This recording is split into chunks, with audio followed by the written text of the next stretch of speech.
Hello, welcome to the post-game show of the greatest comeback in NFL history. Matthew Coller inside US Bank Stadium with Paul Hodowanic here as well. And I have to say, Paul, I have never been so confused at where I would start a post-game reaction. Usually I give a big opening statement, what it all means, what it all says about the Vikings, and a small little recap of what we saw. So I think I'll just go all 170 plays one by one is how we'll do this post-game podcast. Right. I look forward to talking at the 37th minute. I'll be waiting. I mean, this game, this season, we thought that we would never see anything like the Buffalo game ever again, right? We thought that's the craziest game I've ever seen in my life. It topped the Minneapolis Miracle for insanity. And then here today, a 33-point comeback. And some of the interesting things that just came from the locker room, Patrick Peterson told the offense, we're going to get stopped, so you guys have to score 5 touchdowns. And they weren't sure if he was being sarcastic, and he was being dead serious. And then they went and did it. The Indianapolis Colts jumping out to a 33-point lead and all the things that went into that. It was like every bit of good bounce that they had all season long all came crashing down at once and then went the other direction, but they still had to overcome some things, mainly referees in this game. But I thought the refs did try to even it out with a handful of calls on the Indianapolis Colts, but no doubt that the Vikings probably returned 2 fumbles for touchdown that got taken off the board. So of course that would have made it a different game, but so many things happened in this game. A screen pass worked. KJ Osborne went absolutely nuts. Kirk Cousins ends with 460 yards. They win a coin toss that helps them ultimately in some ways get the win. Ryan Wright had an unbelievable punt that pinned the Indianapolis Colts back. The defense, weirdly, only allowed 1 offensive touchdown. It's like, what? No, but that actually is true because they threw a pick 6. They had a punt block that went for touchdown, and then the Vikings did everything to come back in that game. I think that what we know is that the Minnesota Vikings 2022 are never out of any game. They are never dead. You should never freak out online in the first half. Wait till the game is completely over if they've lost to make all of your declarations. We can say with absolute certainty that they didn't resolve all issues with this team, but also with absolute certainty that anything can happen. And I think it's always been a bit of a credo for the Vikings since Kirk Cousins has been here is get into the playoffs and anything can happen. And there have been times throughout my time covering the team here and Cousins where I've sort of rolled my eyes at that. Like, oh, come on. I mean, you really need X, Y, and Z. You need to rank here in offense, although that's going to be helped today in a lot of ways. You need to rank there in defense. You need to have this stat or that stat. But I guess what I would say, Paul, is this is proof, this game, that anything can happen to this team in the playoffs. And more importantly, the headline is they've won the North and they're still in a position to fight for that number 2 seed or stay ahead of the San Francisco 49ers in the 2 seed, even though, I don't think it's of utmost importance, but it could matter when it comes to the second round of the playoffs, should they get there.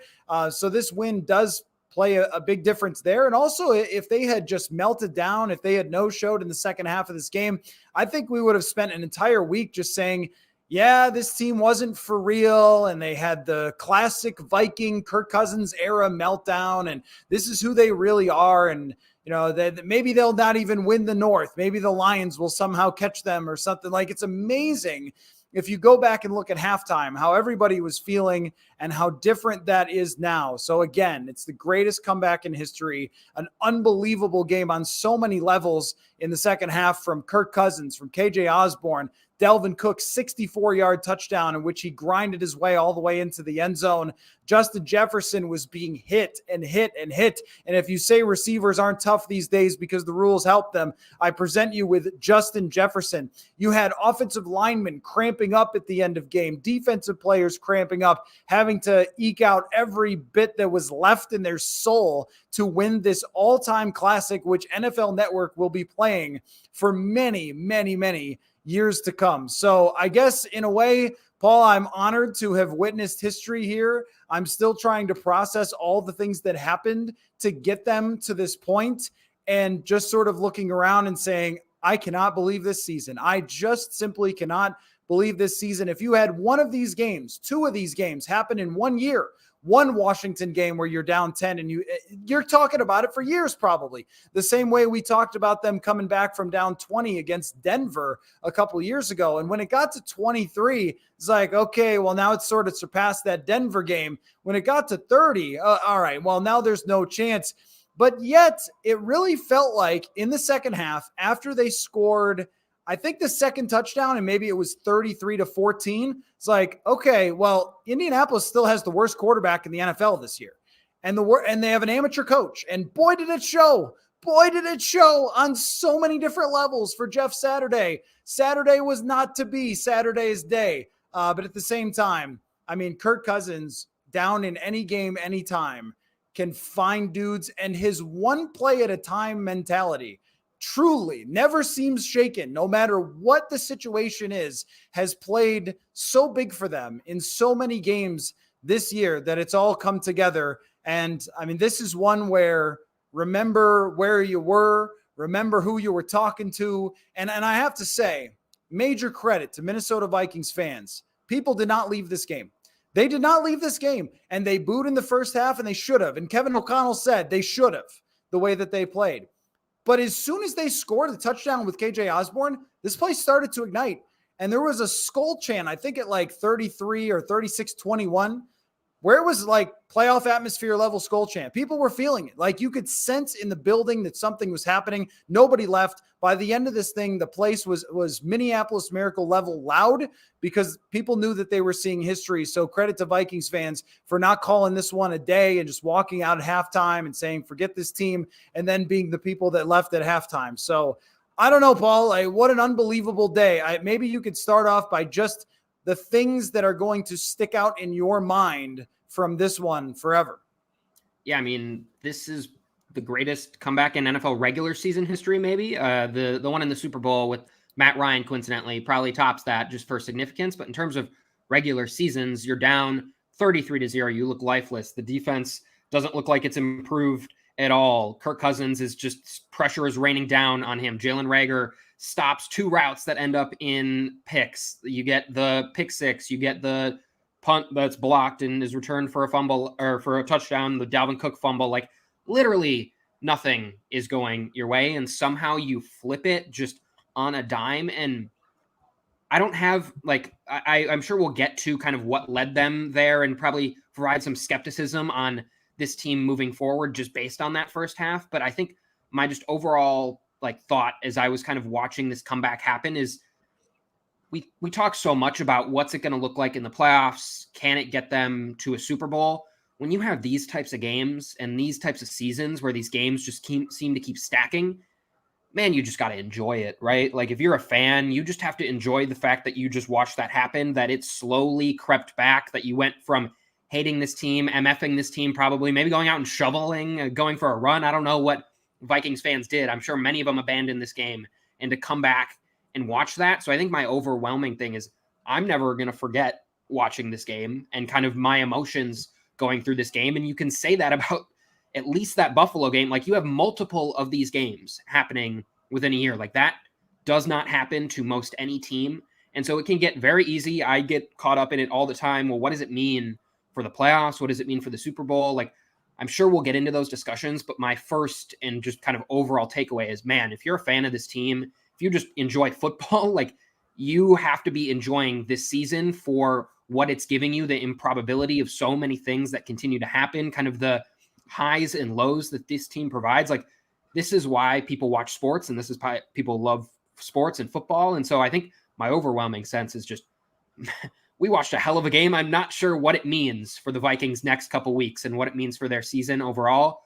But man, I know that was an enjoyable experience that so many fans are never going to forget. I'm never going to forget watching it. And it was just a remarkable, remarkable game. Yeah, I think that my big picture takeaway here, and I understand that it's the Indianapolis Colts and they're not a good football team and that they should never have fallen down by 33 points to a team of this caliber with that quarterback and the number of mistakes they had to make to get there. The special teams regression all happened in one game, and the interceptions, as you mentioned. I mean, even with Jalen Reagor stopping on a couple of routes, like kind of showing why KJ Osborne was going to stay as wide receiver 3. And Osborne, I mean, Kirk Cousins has talked over and over and over again about his respect for KJ Osborne. And this was the breakout game that everybody was waiting for. But I think, there's certainly a cynical way to view some of this, and maybe in part just to say that's not a good team. It never should have happened in the first place, and yada, yada. And then to have the greatest NFL comeback, you first need to go down 33 points. So there's plenty of room to be cynical. Right, exactly. And we sort of used that against them in the Denver comeback because Denver wasn't a very good team at that time either. And even the game against Washington with the late comeback, it was like, wow, you needed a Taylor Heineke interception and maybe you should have lost that game. And we kind of went through that over and over and over again.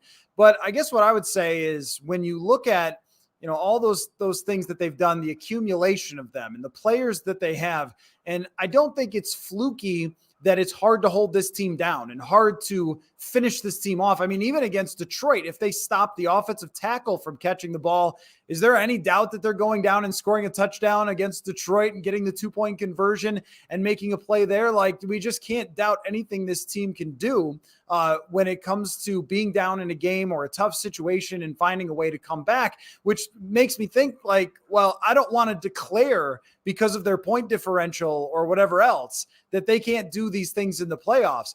I didn't change my mind about where they sit among NFC teams. I think there's clearly 3 other teams that would not have let this happen, although Philly played a close game with Indy, but not like this, not where they gave up 33 points.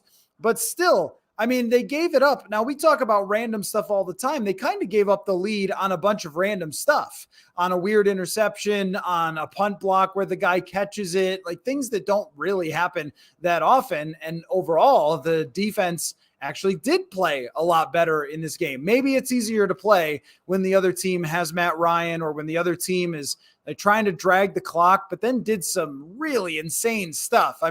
Being at the 2-yard line and throwing a bomb with Matt Ryan down the sideline, and you're not throwing it, to Marvin Harrison, you're throwing it to Michael Pittman.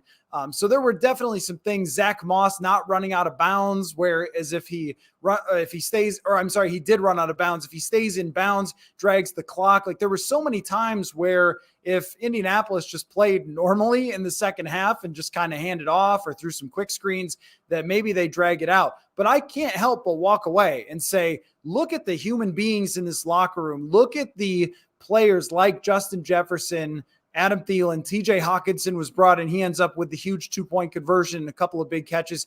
Like, I don't think there's anything we should ever doubt in terms of what this team is capable of. And I also think that you have to kind of just put aside a lot of the discussions about what's going to happen because we just have no idea. This team has been so much the ride the wave team really from day one, where, we get questions all the time about what's the future going to be like. And I saw some of this today in the first half. Oh, we're frauds. It's time to rebuild and everything else. And even at halftime, I said to another reporter, I'm not writing at halftime because you just don't know with this team, even though it would have to be one of the biggest comebacks, if not the biggest comeback of all time. We knew that, but it just it always exists there. When they scored even the first touchdown to KJ Osborne, I was like, I don't know, man. Like, they scored that pretty fast. And then they scored another one. It's there's a lot of time left to go. And Indianapolis is not moving the ball really at all. And they're not getting first downs and they're not dragging clocks. So this thing became more and more and more realistic. And what will always keep the Vikings in games, no matter what, is their ability to score fast on a big play. It has been the boom or bust offense I've ever seen in my life. But when they boom, they score a 64-yard touchdown in an eye blink, or they work down the field super quickly and can strike at almost any time. And, the way that Kirk Cousins just seems to be able to take advantage when the other team is trying to play everybody back, which, by the way, we criticized the Vikings for not blitzing enough. The Colts didn't pressure him at all in the second half. And we know this about Kirk Cousins, that if you don't pressure him, he can pick you apart. And he seems most comfortable now at this point in his career in these games where he's down and you need him at the biggest moment to come through, it's almost like every single time you believe he's going to, which is quite a switch from his first impressions here in Minnesota, where it felt like every time they needed a big drive, he wasn't there to get it. So even his maturation in those situations has been really something to see. So I walk away kind of saying that the first half had many more random events, and the second half showed the character of the team, the types of players that they have on this team. I mean, they are just on defense also another big stop or 5 in this game that if they don't have, Indianapolis would have been able to run out the clock. So the defense had to come through as well on many different occasions in the second half to make this happen. So it's hard to take this and transfer it onto some bigger point because it's so crazy and such a one-time ever event. But I think if you are trying to make a bigger point, it isn't, oh, well, they had to come back against the Colts, so they're definitely still frauds. I think if you're hanging on to that take, like, you are really gripping hard. They're 11-3. I mean, you don't just randomly get to 11-3. I think that there has been concerning signs along the way. Those didn't completely disappear. But this is the KG season. This is the anything is possible season. And that's what I'm going to continue to believe until it's over. Yeah. And I think Kevin O'Connell said it in the post game. Like, if we didn't have the Buffalo game, the Detroit game, like, I don't know if we would have done this. Like, we talked about that in those games. Like, does that help them when they get down or when they're in close games? And I think certainly when you're down 33-0 and you have something to look back on and say, hey man, like, we've come back from deficits, and obviously none this big, but like, we know how to do this. Like, we're confident that we can do this. Like, that does speak to something. And I think it will speak to them going forward, where like their will is not going to be crushed at this point at any sort of loss. And I don't know if you necessarily say that about teams of the past of this Vikings team. They kind of would lay over and kind of, if things weren't going well, like, they weren't the ones that were just going to constantly keep fighting and bring one of these things back. So I think you have to say something about that. And I'm obviously the one that loves to look at like all the like analytics and like analytically kind of look at this game. But at some point you just have to say, like, this team has more belief. This team has more resolve than I'd expect, than most teams I've seen have. Like, these things don't happen by accident. And it's remarkable that it continues to happen. Like, 1 time, 2 times, maybe even a 3rd time, like, it's a fluke, but they continue to do this over and over again. And so again, I don't know if that means they're going to do it another time, but I just say it's damn impressive that they've been able to pull this out as many times as they have, despite what I think Kevin O'Connell called one of the worst halves of football that he's ever seen played. So if you're able to turn that around, like, I was in my head thinking, like, can they just string together a couple drives to kind of feel all right about this game and to like not feel completely dejected? And they obviously did way, way more than that. I'm not a complaint about the refs guy, but there were several refereeing incidents that, now there were calls that went both ways, but I think undoubtedly the Vikings got the bad end of the stick on several of those kind of fumble, Chandon Sullivan runbacks that may not have and should not have been called. So they overcame a lot of adversity in this game, some of it self-inflicted and some of it not, to do this. And so at some point you just tip your cap and you say, like, something about this team allows them to continue to believe. And it's nice when you have Justin Jefferson, that sure helps. But man, it's really remarkable that they can continue to do these things. And I've kind of gone past the like, well, when is it going to stop? And I just kind of marvel in the fact that it continues to happen. And this was obviously the greatest kind of example of that we've got so far this season. So let's go back to the first half. And I know that's not what anyone really wants to talk about, but we'll get to the rest of it and kind of how it played out. But is there anything that you look at from that first half that you would say, like, this is what they still need to be worried about? Because I think there are a couple things. Yeah. One is the part of the playbook that has the fullback taking, and I know this feels like, since there's so many plays, it feels like a million years ago that this happened, but the fullback taking a jet sweep, please toss that out. Yeah, like, I think that what Kevin O'Connell has to realize is that trick plays are fun and they certainly make you look good when they work. And a couple of them have worked throughout the season. Early in the year, they had, a throw from Ryan Wright. That was probably a bad choice. Again, if you're going to go for it, I'm fine with that. I don't mind that at all. I didn't mind any of the fourth down decisions to go for it. I thought, yeah, it's time to be aggressive. Once the win probability goes above 90 for the other team, you might as well just go for it every time. Who cares? But I mean, if you're trying to throw passes with your punter and you're trying to run jet sweeps with your fullback, and I like fullbacks more than anything, but it's just not a really effective type of play. So I thought early in the game, there was some maybe panic from Kevin O'Connell or just some things that were kind of unnecessary that they did there and that helped get them behind. So it was some random things. The Delvin Cook fumble and then not recovering it, that's random. Chandon Sullivan and having that not be ruled a fumble when it clearly was, but forward progress, if it gets called, there's nothing you can do about it. I don't think his forward progress was stopped, but if they blow the whistle, there's nothing you can do. But they got screwed on that for sure. It was an obvious fumble, pick it up, go for a touchdown. So I think we can separate some of the stuff that was random and then some of the stuff where it was like, they were getting pressure on Kirk Cousins early, and it seemed like Indy was being very aggressive with their defense, and they were getting some pressures up the middle on Cousins early in the game. And eventually, I think Indianapolis was just on the field for so many plays with their defense that they wore out, and they were missing 2 cornerbacks today, which probably really hurt them as far as even rotating players in for some of those big plays. But early in the game, to not be able to get going on offense, to give up a long drive on defense and then a touchdown drive on defense, it felt like one of the most disappointing starts that they've had, because at least when it was the Dallas Cowboys, you could say it's the Dallas Cowboys. I mean, look, here's Micah Parsons just ripping your face off, or here's Tony Pollard and Dak Prescott and CeeDee Lamb. These are great players.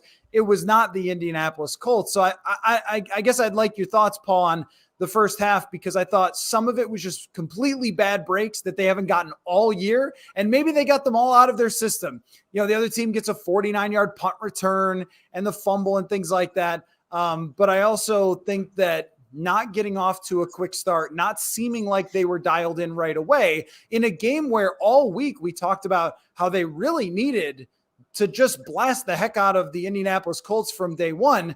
I would say that it's going to be long forgotten for sure, but it's going to linger a little bit with me that they weren't ready to play in a game where we kind of criticized them all week long going into this. Yeah, I would agree that some of it was fluky. I think we've seen now, I think last week, like Khalif Raymond had like a 40-yard punt return that he took back. Obviously, the opening kickoff gets taken back. Like there were several big returns on special teams. So I think while the punt getting blocked is slightly fluky, like we've seen some kind of cracks emerge from this special teams unit just here and there. So I think, some of that just comes down to execution. Like you got to block the guys. Like, yeah, it's tough that it bounced right into the arms of a guy and that it results in a touchdown.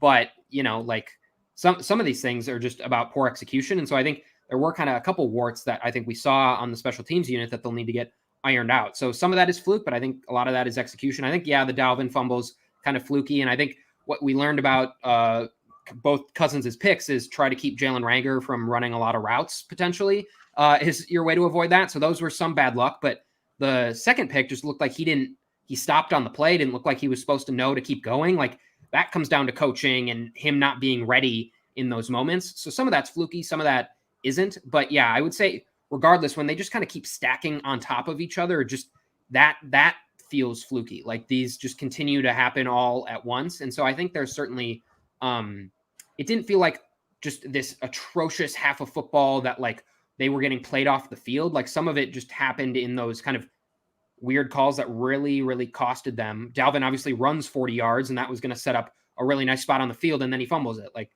that's fluky. And that really hurts you. So I think it's a little bit of a give and take, but I would agree that overall kind of some flukiness in that first half, but there was also like a lot of in the first half. It didn't look like the defense had improved much at all. Like there were wide open guys in the middle of the field, soft zone, like everything we kind of had questioned and worried about from that Lions game. And would they get it fixed? Like it wasn't fixed in the first half. And I'll need to go back kind of in the second half and see how much it felt like the Colts were turtling and how much was the defense just really ramping it up. I'm sure it was a little bit of both. So I think you need to go against a better offense than the Colts for me to believe your full defensive woes are solved. I think the Colts have been averaging the second fewest points in the NFL. They had only been averaging 6 points in the first half of games. They scored 33 today. So, like, you're going to need to do it against a team that isn't a dreadful team that loses Jonathan Taylor on the first series of the game, which was, I think, not talked about enough because he goes out, but then they just go on a 33-0, run. And so you're not really thinking about Jonathan Taylor, but they sure could have used him potentially in some of those drives late in the game when they're trying to salt the clock and get rid of it. I would have liked Jonathan Taylor on those plays too. So I think the defense showed improvement, obviously, in that second half, and just kind of the stinginess to have to get those stops over and over again and do it without turnovers and getting kind of gypped on a couple of them. But I still want to see more. That defense in the first half left me with enough question marks to need to see it kind of these next couple of weeks to see which of these teams, the first half or second half defense, is really kind of the real team we're going to see moving forward. And it's truly remarkable that the Colts did not finish this game out. I mean, because they get that first down run where you sort of said, like, oh man, like the Vikings defense finally ran out of gas and they gave up that run. And then, I mean, this was one of the worst refereed games that I have seen. And really, like, I know the Vikings got screwed on multiple occasions on those fumbles where it should have been picked up. It should have been run for a touchdown. At the same time, that fourth down quarterback sneak is a first down. I don't know how it's not. And yet they ruled that it wasn't. And these refs, and I think the Vikings ran into this last week in Detroit, these refs will not change a ruling when it comes to the spot of the ball. They won't. I mean, they have to be off by 10 yards if they're going to change. I think in my entire existence watching football, I maybe have seen one or two where they actually changed the spot of the ball. So that went in the Vikings' favor. Just so many things had to come together. You're going to need like a flow chart of things that came together that, okay, this had to happen to cause this and this coaching decision and this play and everything else. I mean, if they don't score right away on that 64-yard touchdown by Dalvin Cook, and if they had to work their way slowly down the field, maybe they just run out of time. And that goes for a lot of the scores that they had that just went pretty quickly. I mean, even think about this. After they score, they still have to get the 2-point conversion. And yet, Kirk Cousins throws just this laser beam right into TJ Hawkinson into a tight window there. And just like first half, second half, Cousins being completely two different human beings. In the first half, he kind of floated some balls out there. He didn't look very comfortable at all. It kind of sort of harkened back to the Jets game. And then in the second half, it was very much like the version that we saw last week against the Detroit Lions. And if that isn't the Kirkiest thing that you've ever seen, but I mean, with opponents, it's remarkable how many times like they just go into this mode of like, well, this is kind of how we're taught. We got to play back, play the prevent defense.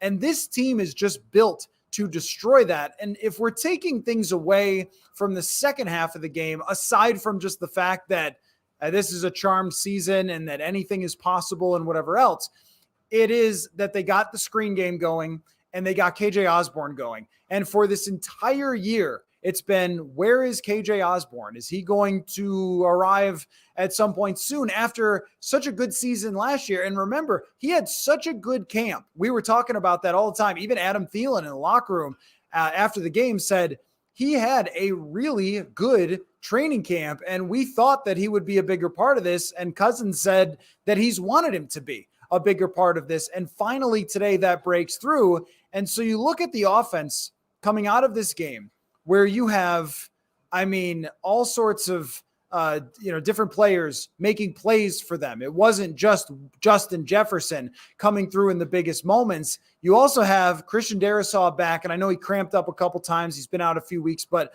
what a huge performance by the offensive line. Only Garrett Bradbury was banged up in this game. Austin Schlottman had to play the center position. But if they are getting Dalvin Cook more involved in the passing game, totally non-existent all season long. KJ Osborne involved in the passing game more, totally non-existent all season long. And I don't want to guarantee that those things are going to happen just because it happened in the second half against the Colts, but that needs to happen. If they're going to be a team that is dangerous in the playoffs, those two guys being a big part of the passing game could make them that. I mean, I think that if you're the other teams that might be matching up with the Vikings, it's the last thing you wanted to see was that team feeling confident about getting Osborne and Dalvin Cook more involved to be weapons for Kirk Cousins, and it not just being a Justin Jefferson offense. Yeah, and I wrote this last week just about kind of the floundering run game, and part of that was on Dalvin. He wasn't getting as much out of the runs, and while this game wasn't kind of a game breaker in terms of how much they ran the ball, I think just the fact that Dalvin Cook still has like that explosive play or two in him to run that screen. They ran a screen, Matt, and it worked. That was maybe one of the more impressive things. They finally ran a screen and it worked for this team. But that Dalvin kind of still has those game-breaking plays. Obviously, we saw it in the Bills game, and then we see it here. Like, just for him to still kind of have that oomph for him to do that, like, I think that's something we've questioned on a consistent basis from him. Can he do that? And I think the running game, by and large, just from kind of seeing it in moments, looked a little bit more explosive, and things were opened up. And I think part of that is you get Christian Darrisaw back, and that certainly helps. And I think just the fact that he, in these big moments against the Bills and now against the Colts, can kind of pull one of these plays out and really, really like change the tune of the game and really kind of flip a lot of the momentum and where you're thinking this could go. Like, I give Dalvin so much credit for being able to do that and kind of coming up in those big moments when they needed him. And then, yeah, KJ Osborne, I said during the game jokingly, like, I think Osborne could be the wide receiver 2 on this team right now. He certainly was today in the way he played. But just to have that option for them, if he can continue to do that, I'm skeptical. I want to see it for more than one game. It can't just be, like Amir Smith-Marset like last year when he's breaking out and then who knows what happens. But obviously I think KJ Osborne has a little bit more staying power than that. And I think can replicate more than, what he has so far this season. So if they can find that, those are just 2 massive, massive deals, because Justin Jefferson cooked Stephon Gilmore a couple times, but Stephon Gilmore is a good cornerback by and large and did some good stuff on Jefferson on certain times in this night. So for them to have someone they can reliably not only kind of get open, but Osborne was creating stuff after the catch as well. Like, that is just sorely needed. And they didn't even really need TJ Hawkinson in this game, which is a nice luxury when your big tight end you just traded a 2nd-round pick for doesn't even have to be much of a factor in this game. Like, if they can get Osborne there and the rest of the group can stay healthy, like, that is finally some more kind of diverse options that this Vikings offense has. And obviously they needed it today. And that is one of the things where if you're looking forward and saying what's a positive we can take into the playoffs or something, it's that. And we'll see if it can sustain the rest of the month and into the playoffs, but it's a good first sign that you at least want to get and out there on tape that teams now have to respect Osborne a little bit more than maybe they had. Yeah, and I don't want to overstate and say that Kirk Cousins playing the way he has the last couple of weeks will carry over to the playoffs, because I don't know if that's a real thing or not. How you finish the regular season, if it's predictive, I guess we'd have to study that. But the fact that he has seemed, and I know the first half was ugly, but in the second half and then the entire game in Detroit, that he has seemed the most comfortable he's looked with this offense and with the playmakers that he has for the entire season, it certainly can't be a bad thing, right? And the most confident that he's been as the leader of this team, and somebody that Patrick Peterson wants to go up and say, hey, just score 5 touchdowns, as if that's possible. And it turned out that it was possible.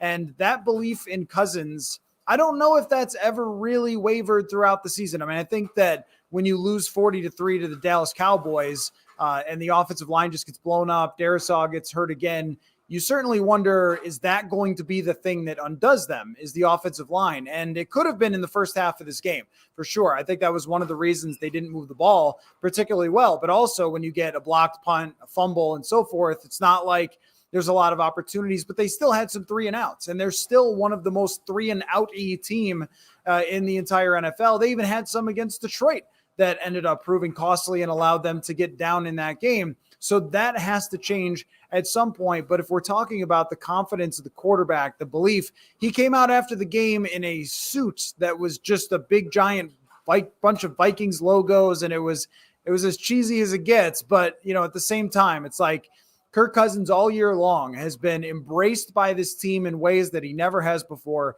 embraced by his coach in ways that he never has before, empowered by his coach in ways that he has not as a Minnesota Viking. And I think that it's showing up in some of these situations where he can just go and be himself and go one play after the next. And the amazing thing about the second half and the comeback is that they failed a couple of times, is that they got a 4th and 15 and he tried to run as if he was going to like Lamar Jackson that thing. Like there were moments in the second half where it could have just been over. And yet he always came through and made a play. And that is just something that has been definitive of his season. I also wanted to talk about, by the way, that I was in 1993, January 8th or something like that.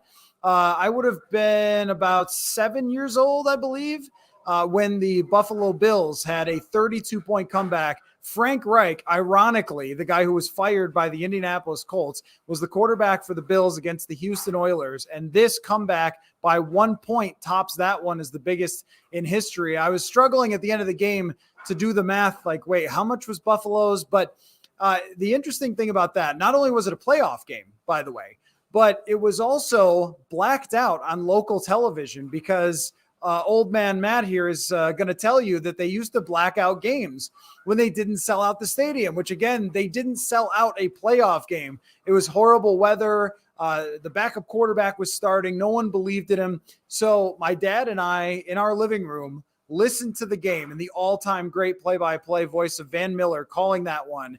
And I remember shutting off the radio when the Bills were down, whatever it was, I think 35-3. And then there was maybe an interception or something to start the second half. And then we saw on the ticker as we were watching other games, like, oh, they scored. Let's turn it back on. Let's just see. And then one score after the next. It's one of the greatest games ever played, always will be. And Kirk Cousins talked about, and this is where you kind of have these shared football-y experiences that makes this game so great. He talked about having seen that game and watched it on NFL Network because he's always watching NFL Network. And so he understood as he was coming off the field, wow, like think about the magnitude of that game. Think about how many things that had to happen in that game. You know, Frank Reich throwing a touchdown to Andre Reed late in the game, the field goal at the end by Steve Christie.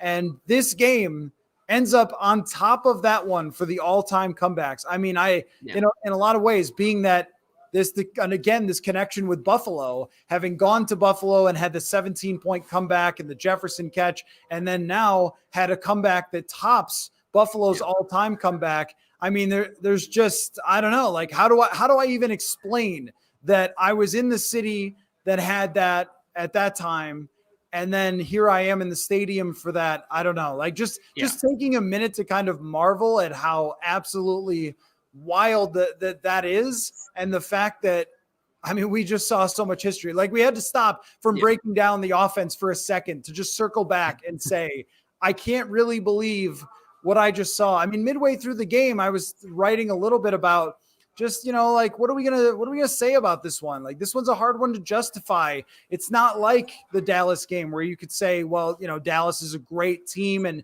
it just wasn't your day. And instead, I never had to write that story because of, this team showing resilience, unlike any team, I think. Even, you can make 2017 comparisons in the way that the team is pulled together, but I don't even know if there was a resilience like this. Like, they didn't have to come back a lot. I mean, mostly, aside from the Minneapolis Miracle, they were winning that game the entire time. They were just a great team with a number one defense, and when they got ahead, they just won.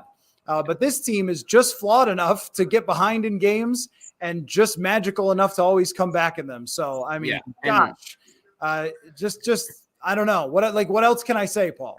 And like in the Bills game, you needed just a ridiculous, never happened before Justin Jefferson, like one-handed catch to stay in that game. You needed the Josh Allen fumble at the end zone recovered by Eric Kendrick. Like, you needed these crazy, like almost fluky type plays. Like, obviously this is improbable and unforgettable, but as you're watching it, all of it like made sense with this team. Like, they just played good offense coming in. It wasn't some mastery catch by Justin Jefferson that kept them in this game. It wasn't like they had a crazy interception on Matt Ryan or some fumble. It was just, we're going to get the ball, then we're going to go score. And then the defense is going to get the ball and we're going to stop you. And then we're going to get the ball back and we're going to score. Like, the drives, nothing about them was like, man, like maybe that probably shouldn't have gone the Vikings' way. Like, it was just good football from them. And so when you add it up, it's an improbable 33-point comeback. But what I think when you look at each of those drives, like, and how they went,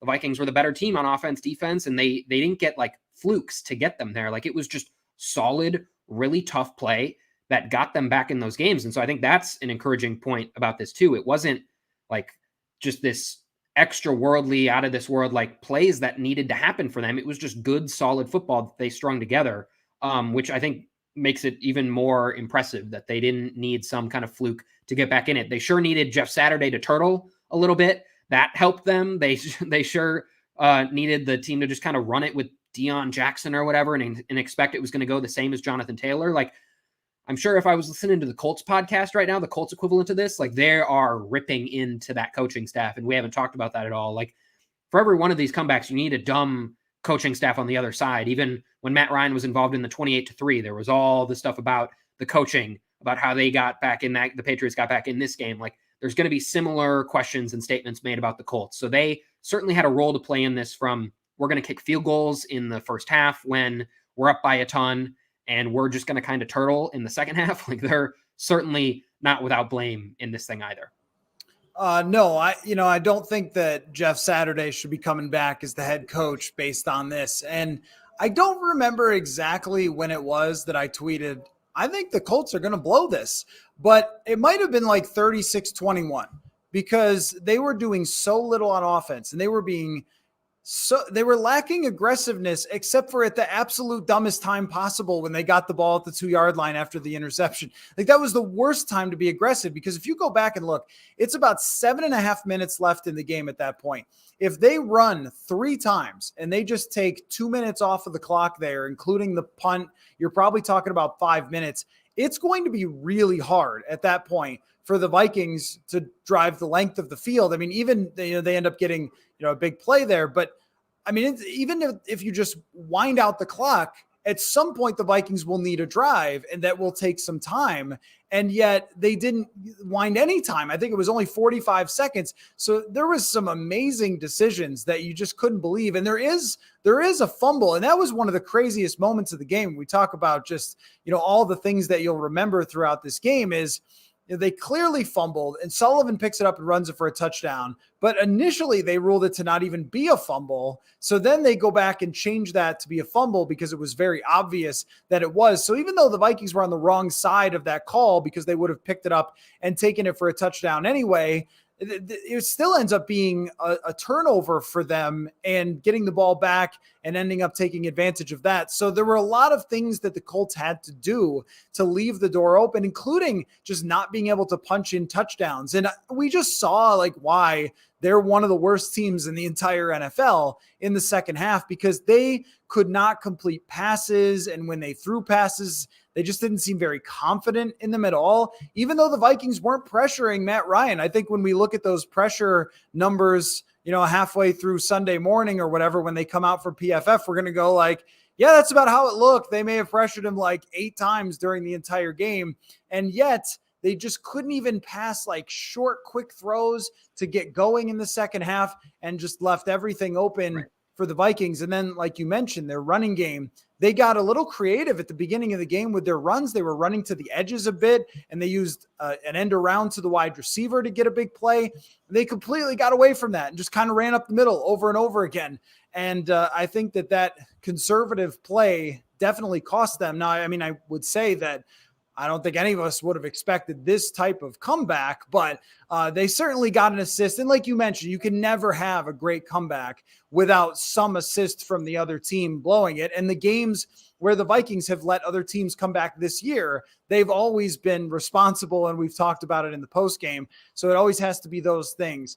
But I think the most impressive part of it is that they just didn't let the Colts get away with almost any of them. And then, of course, they get the ball back. And I want to talk about this before we wrapped up too. They get the ball back in overtime. And Kevin O'Connell said that he considered just running 3 times, running the clock out, taking the tie and winning the division, which I don't think would have been a great idea. I mean, first, considering how worn down the Colts defense was, they had nothing left. Any completions that you make are probably going to, get first downs and things like that. You saw KJ Osborne got a short completion. They couldn't tackle him. Like, they were just totally worn down. But it's interesting that they decided, like, no, we want to win this game to win the division. We don't want to just take the tie.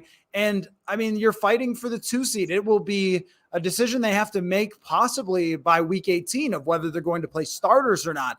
I think based on how many plays and how stressful the season has been, they probably won't. And they need to win the first round before they could get to the second round. But at the same time, like that decision, I think, is one of those that buys you even more credit in the locker room for Kevin O'Connell as the head coach of this team, because his whole thing from really day one has been, I believe in the players. I believe they're the ones who operate this team. They're the ones that drive this bus, and I'm going to let them do that. And there is not one player out of 53 or whatever number are active that would not have said, hey, let's go win this game. Like, not let's play for a tie, let's be afraid, and so forth. I think you play for a tie, everyone's happy. They're putting on their shirts and hats, which they did. I think that they would also kind of look at it and be like, we wimped out a little bit there. Like, we had a chance at history and we wimped out. And instead they decided to go do that. But again, man, the Colts delay of game penalty, it would have been a hard field goal. And then all of a sudden it becomes an easy field goal because they commit just a silly penalty at the end. So bad teams remain bad for a reason. But I thought that decision, Paul, I loved it a lot. It's like, come on, man. I mean, you're already playing with house money here. Go try to win this game. And as this team sort of further buys in to what their head coach is selling, that I don't know. Like, I don't know if it's a huge deal, but I mean, I think it's something. I think it's certainly something. Yeah, and I think a tie really doesn't do much in terms of kind of the 2 seed necessarily, because I think the 49ers have one more loss than you, but I think the way I've looked at it, they have most tiebreakers over you if you end up with the same record. So you're really just worried about that loss column. So a tie is kind of in that respect, kind of as good as a win in terms of playoff seeding. But to say you have this biggest comeback, to kind of have this jolt of we'll see if this kind of provides them any kind of like jump for the rest of this season, because they lose this game with that Lions game. If their defense looks bad, like, they're not in a great spot mentally at that point with how things have gone. So I think for them to go and do that, again, kind of shows that belief in that team and probably and could pay dividends for them down the line. We had a question, I think, in the comments about Kevin O'Connell punting in overtime and whether that was a smart move, whether they should have kicked the field goal or gone for it. I think at that point it was like a 56-yarder.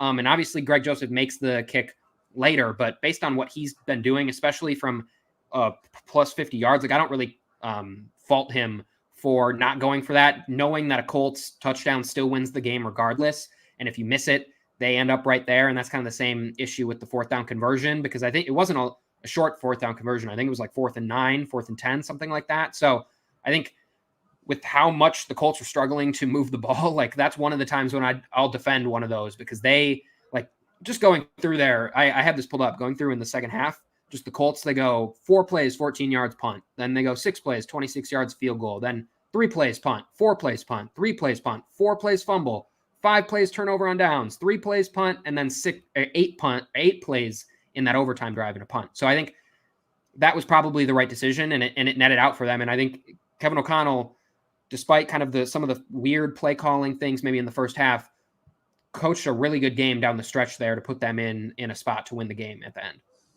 Yeah, I agree with you. In real time, I thought the punt made sense. It actually is funny because it was very similar to what Detroit should have done when they played the Vikings at US Bank Stadium earlier this year. They probably, instead of kicking a super long field goal, should have just punted and made the Vikings go the length of the field on a day that they weren't playing very well on offense. With the way Matt Ryan looks in his present state, I mean, it was shocking to even see him work the ball down the field maybe once or twice, because there's so little left. Even when he's throwing screen passes, the ball is traveling so slowly through the air that if you're looking at the way your defense is played in the second half of the game, how conservative Indianapolis has been, Matt Ryan and just what he's like as a quarterback, I would factor all those things in to say, if you miss the field goal, which maybe is like a 50-50, and considering Greg Joseph's recent history, it might be less than that. It's a great idea to punt. I think it's a great idea to punt there. That, people will say, oh, analytics always hate punting. Like, that's not actually true. A lot of times it'll be like a 50-50. And you'll say, well, it said go for it by 2% or something like that. But the fact that Greg Joseph has struggled in this field and actually going in that direction, kicking long field goals, I think almost every one of his 50 plus has been in the same direction he would have had to kick it, which, might have made them nervous anyway. So, the punt was a great idea. Put it in the hands of your defense and then try to help them get a stop, which they ultimately did. So everything had to go their way in the second half, and it did. And the Minnesota Vikings made history again here at US Bank Stadium. And think about this, Paul, that, just a couple of years ago, they had a play that will go down in history forever in the Minneapolis Miracle. One of the most unlikely, and there was factoids about this, I didn't memorize them, but like one of the most unlikely plays, like the first time ever a team has scored from 60 yards out with 10 seconds to go, whatever it was. But something that everyone will remember forever and made Stephon Diggs a national superstar. And then only a couple of years later, we're sitting here for the greatest comeback in the history of the NFL. The same franchise, the same place. I mean, I just don't believe it. I just don't believe it. Like all the things that we know about the NFL, that we know about NFL teams, and that we would say about every other NFL team if we were looking at them from the outside, are just defied by the Minnesota Vikings. And that's not just 2022. I mean, it even goes back to Case Keenum. And this is why there is some synergy between those two seasons, is because I just remember thinking every week, Case Keenum's going to melt. It's going to be over. The miracle, ride from Case Keenum is going to fade at some point. And I thought in the second half of the New Orleans game, there it is. And today, tell me you didn't have the feeling in the first half. There it is. Like, there's the game. There's the one where we all go, oh man, this team, they're just not good enough, or they just have too many weaknesses and all the luck just ran out. Everybody was thinking that in the first half. Our friend Jeremiah Searles texted me and said, I'm not watching the second half. And of course he was, and then came back and said, whoops. But I mean, it's just with this franchise, whether it's on the good side or the bad side, and they had the miracle at the Met, and they had some other 30-point comeback or something like that in the 80s. I think it was 1985. Maybe they had another comeback that was similar to this. Like, this franchise always, for some freaking reason, ends up connected to the most improbable, unlikely, wackadoodle, totally, you can never possibly ever look away from this team. And today just is another chapter in that entire thing. So what a day, Paul. What a day. Yeah. I mean, and when you think about it, that was last time they won the division. Like, when you think about the whole Kirk Cousins experiment, I think if you would have said 5 years they hadn't won the division, I think they obviously made that move thinking there was going to be much more than division titles in their future. So for them, I think, just if we're pulling it out big picture, like, to win the division, like this could already be considered like the most successful season that the Vikings have had with Kirk Cousins. And we haven't reached the playoffs yet because they've won the division. And you can talk about the division not mattering because you want to win the Super Bowl, but that's obviously kind of one of the first goals that teams set out with every year, is they want to win their division. And certainly the rest of the division made it easy for the Vikings to kind of walk to this, but they sure as hell earned it. They're 11-3. They're playing, they obviously are having these massive comebacks, these remarkable comebacks, and obviously this one clinches it. But yeah, it gives you similar vibes to that team where you just question, like, is this just kind of like their year to do a run? It might end in like it did in 2017 in an NFC Championship game or something like that. But like the improbability with which that season came together with Case Keenum playing as well as he'd ever played, with the defense that was just standing on its head week after week after week. And then you get the Minneapolis Miracle on top of it.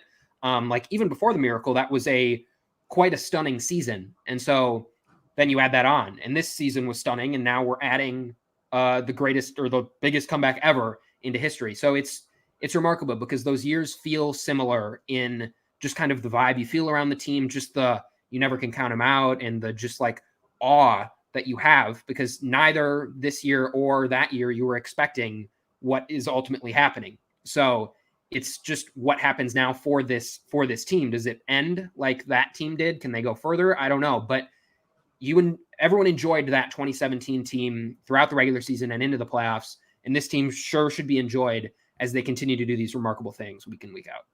Well, I can't wait to go review this one. And the film review is going to have a lot to pick from because there's a million plays in this game. And I can't believe how many games have gone like 4 hours.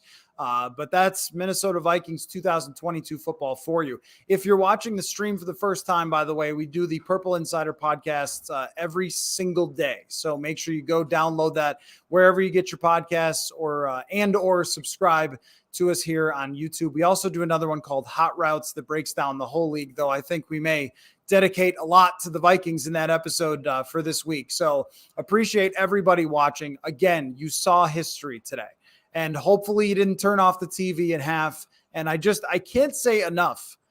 Like the fans in the stadium that stayed, that went nuts in the second half, even when there was a very little chance, they deserve so much credit for that because I thought it was a factor. I thought that clearly Indianapolis, like they could feel it as it went on in the second half. And so all the things that were the forces that caused the Vikings to get to this place, the fans should not be forgotten in this too. So this is a day that you get to remember forever. And now we have the challenge of kind of figuring out what we even want to make of the final games as they just work their way into the playoffs here, because this one, I think, proves that we can never say, no matter what happens the next few weeks, we can never say, hey, the Vikings won't this, that, or the other thing, because this year, again, is the anything is possible year. So thank you for your time, Paul. Thank you so much to everybody who watched. And by the way, the microphone, people in the comments have questions about the microphone. It's called the Snowball, and it's very durable. That's why I use it, because I can bring it on the road and everything else, and it's got a pretty solid sound. But it does look like the mini Death Star or something. I agree. Yes. Somebody said it looked like I was talking into R2-D2's head.